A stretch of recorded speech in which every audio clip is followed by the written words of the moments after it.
Rainbow Warrior เรือพิทักษ์สิ่งแวดล้อมของ Greenpeace กับภารกิจอันยิ่งใหญ่ เราจะช่วยโลกใบนี้อย่างไร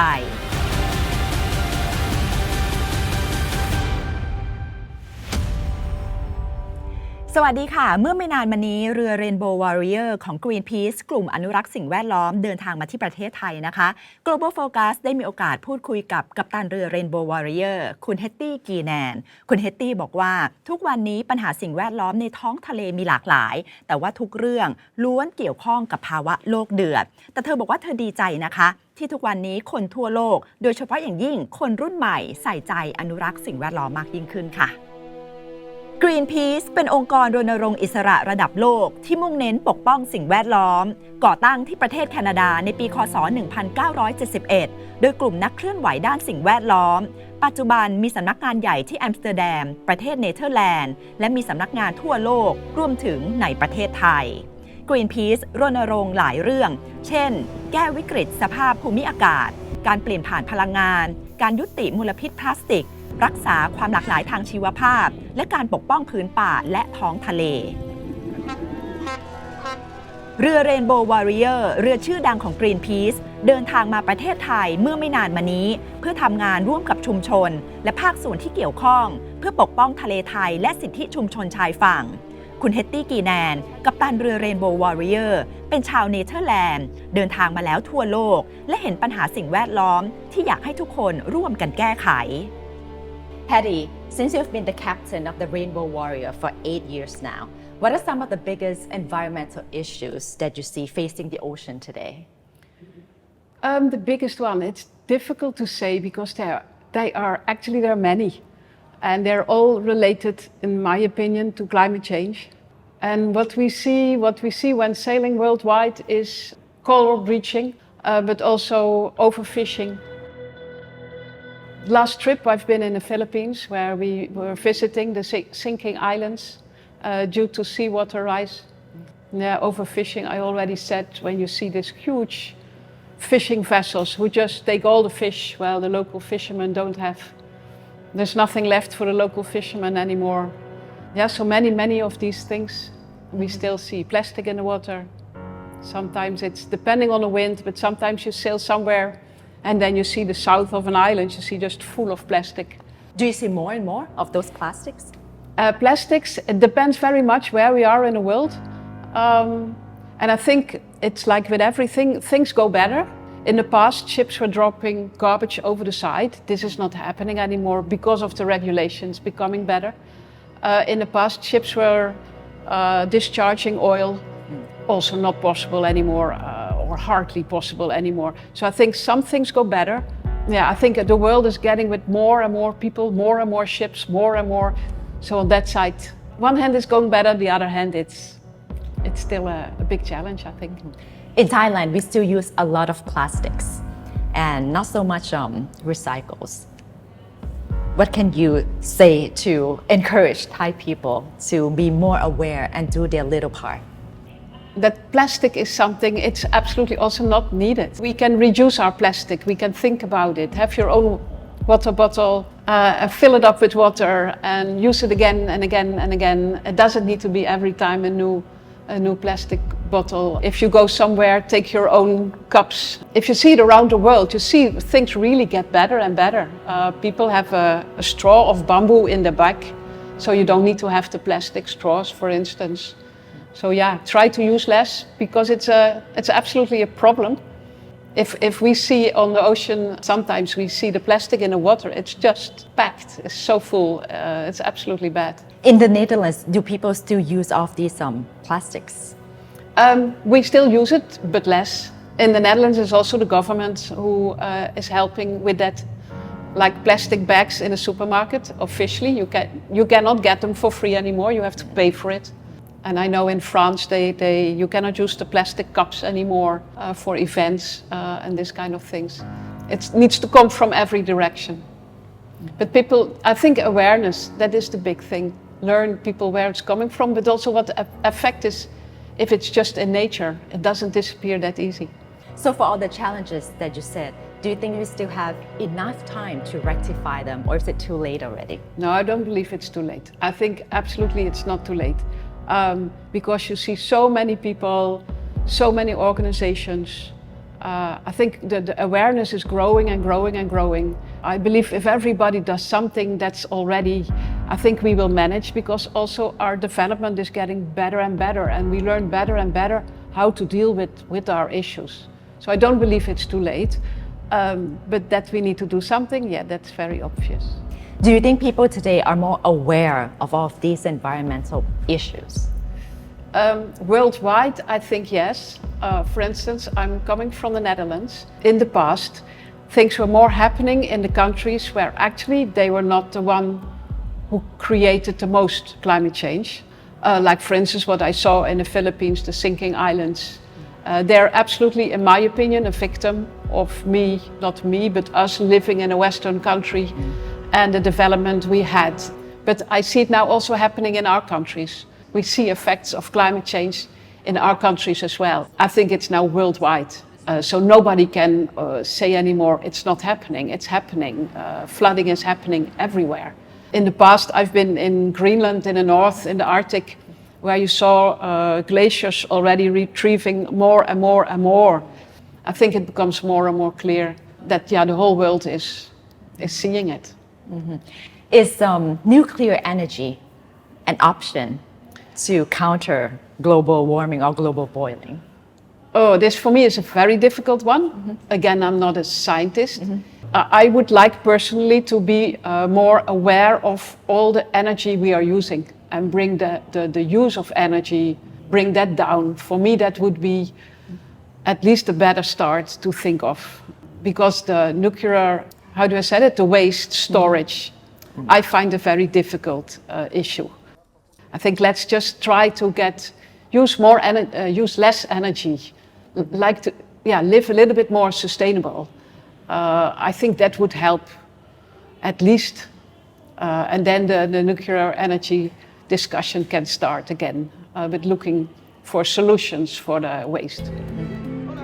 กิจกรรมของ Rainbow Warrior มีหลากหลายนะคะตั้งแต่การให้ความรู้เกี่ยวกับประเด็นสิ่งแวดล้อมการรณรงค์ไปจนถึงการประท้วงอย่างสันติซึ่งคุณเฮตตี้เชื่อว่าทุกอย่างช่วยสร้างความเปลี่ยนแปลงที่ดีขึ้นได้ค่ะ For the Rainbow Warriors visit to Thailand this time, what is the main mission here? The main mission is that our campaign is called Ocean Justice. And we are going to visit several communities where Greenpeace Thailand is working with. And their fight for the ocean, the fight is maybe not a good word. And the Rainbow Warrior is a platform. We're working together with Greenpeace Thailand, who works with the communities. And we're just a platform. But as a platform, we can reach different areas, especially on the ocean. And then we are a platform for the diving they're going to do. We are a platform for the research they're going to do. So that's going to be our mission this time. Hedy, tell us about your experience. Were you involved in any kind of eco-touch, protests, blocking some overfishing, boats or something like that in the ocean? This is what we do. And yes, I've been involved in several activities we have been doing with the ship. The last one was the one in the Philippines, where we blocked. Actually, we, the Rainbow Warrior, what is really important that everybody can see is we are a platform and we're just providing, but it is the locals who do the activity, and in principle, we're just enlarging the message. And the local people were in kayaks at a plant and protesting against fossil fuel in the plant. And that was in Manila, close to Manila in the Philippines. Does it work, actually, all of these activities? I think it always works, even though sometimes you have to do it again and again and again. It always works because you grab attention, and even a little thing somebody will pick up. Yeah, I think it is important, and it will always work. Sometimes you have a higher impact, and other times it's less. But I think it always it's work. And especially what in this activity was, we had lots of kayaks in the water, and what you could see were the local people, mainly older people, And it was really, the image was really people power, and people power from the local people who are fighting for a clean environment. And I think that message will always touch people and will always come across. But does it change the policies of governments at the policy making level? So at that time, this was before the COP, and the COP was in Dubai. So they brought a message from this action to the COP. The people who were protesting, some of them were going to the COP and passing this message. I think in life, if you don't believe in anything and you sit at home and you don't do anything, then nothing will change. So it is, we have to do something. If everybody does something, there is always something that will reach a result. So yes, I still believe that what we do, together with everybody who does something, will reach a result. Do you think that all of these COP meetings are actually yielding any concrete results at all? I think so, yes. I think so. I think if they would not, then the people who are critical would already burn it and it would not happen anymore. So I think it really has a result.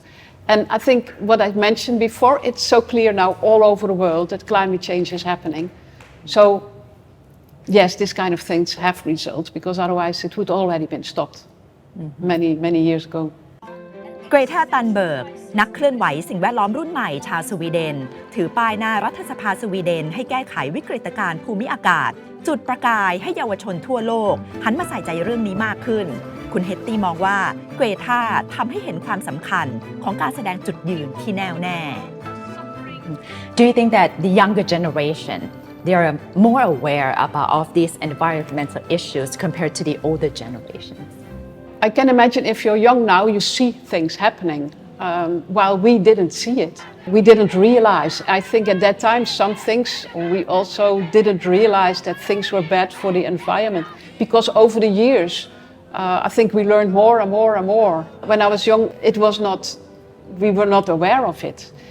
And this is what I like about young people, because they see it now and they push everybody a little bit to do something. And I think it's really important to listen to that. Having a new generation activist like Greta Thunberg, how much impact does she have, do you think? I think she has a lot of impact.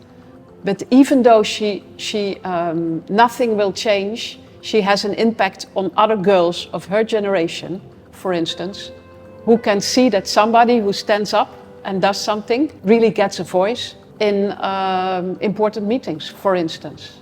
And I think, all the small things together is how it works. I think there will not be one movement who makes the difference. It is all these small voices, all these small things, what makes a difference.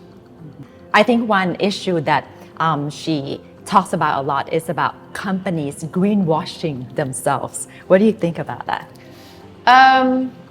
Of course, she has her own things. When you get older, you look at different sides. I think when you're young and you're very active, you look at one side. And it's good to have somebody young looking at that side, because I think that companies are greenwashing.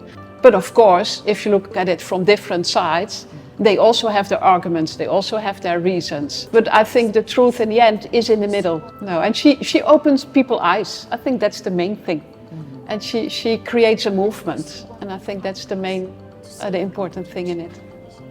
But according to your own experience, on the Rainbow Warrior traveling around, do you see that companies are getting more aware of all of these environmental issues and giving it more emphasis than in the past? Yeah, very clearly.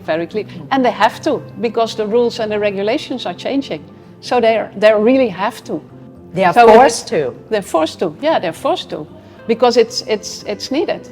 And I think they also see it, but of course it's difficult to. I do understand as well. On one hand, you're a company, you want to make money, and on the other hand, you need also to spend more money to become, according to the rules, more environmentally friendly. Yeah, that is, the balance is difficult. But I think it's good that they are forced more, and maybe they're actually also very happy with it in the end, because in the end they're human beings. In the end, they also see what's happening with the world. เมื่อปี 1985 เรือเรนโบว์วอริเออร์จอดเทียบท่าอยู่ที่เมืองออกแลนด์นิวซีแลนด์กำลังจะทำภารกิจประท้วงการทดสอบนิวเคลียร์ของฝรั่งเศสที่เกาะมูรูรัวในมหาสมุทรแปซิฟิกตอนใต้แต่ถูกสายลับฝรั่งเศสวางระเบิด2 ลูกเพื่อจมเรือทำให้ลูกเรือเสียชีวิต1 คนเรนโบว์วอริเออร์ที่มาเมืองไทยเป็นลำที่ 3 ที่ใช้ชื่อนี้ค่ะ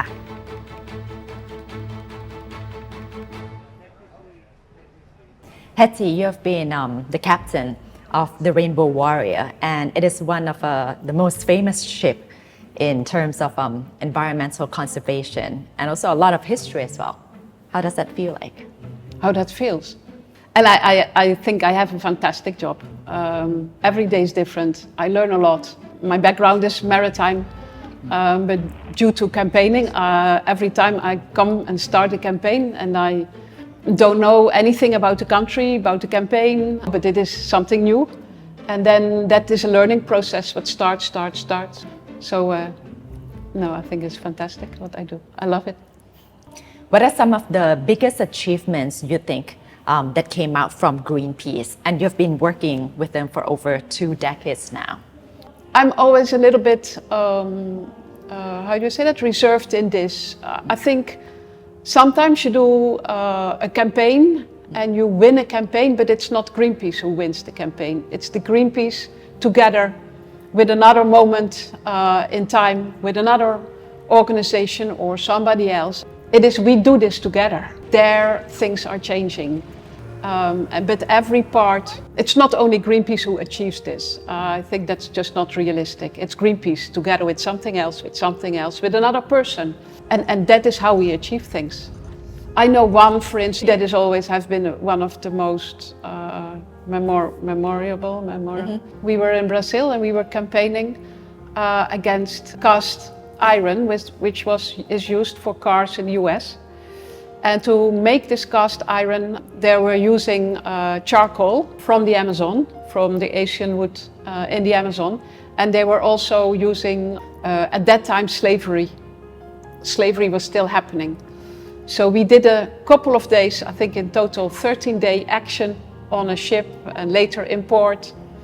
And the only thing we wanted, Greenpeace wanted, is to sit around the table with the company and say, can you not do this differently? And at the end, we had an agreement. At the end of the action finished without any arrest, without any issue. And the company said, okay, we're going to sit together around the table and going to discuss if we can improve this. A couple of months later, they were sitting around the table and they came to an agreement. And the circumstances for the people who worked there absolutely became much better. And the wood used was not ancient wood from the Amazon anymore. So these are small results, but it can have a huge impact, I think.